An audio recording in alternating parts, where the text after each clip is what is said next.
it's not an easy concept to internalize because you're dealing with frequencies in a way that we're not accustomed to dealing with them, you know? So somebody comes along and builds these things and puts crystals in them with metal and so on, and tells you that, well, they generate positive energy. All living things love this energy that comes out of here. Pets, animals, grass, flowers, human beings, everything that's alive wants more of this energy. But you can't measure it. You can't whip out an instrument and watch the needle move and say, it's working. It doesn't work that way. Can't measure it.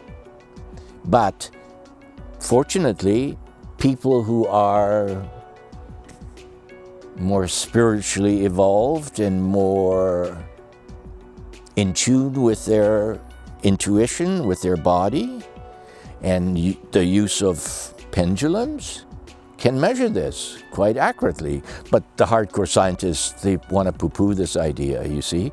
But no, you can't. It's been around forever.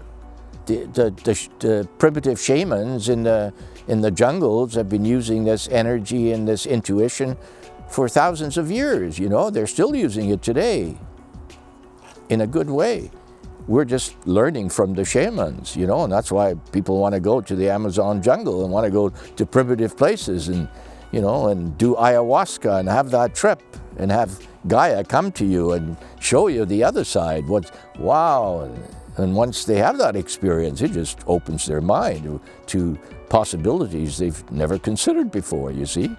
But you have to be careful because that can be it can be dangerous too if you deal with the wrong people and with a shaman who's not evolved, you know. People can get really messed up badly. So I'm not saying don't do it, but be careful if you're going to do it, you know, that you get somebody who knows, who is qualified, who will be able to deal with this situation, because you're really stepping out of the ordinary world.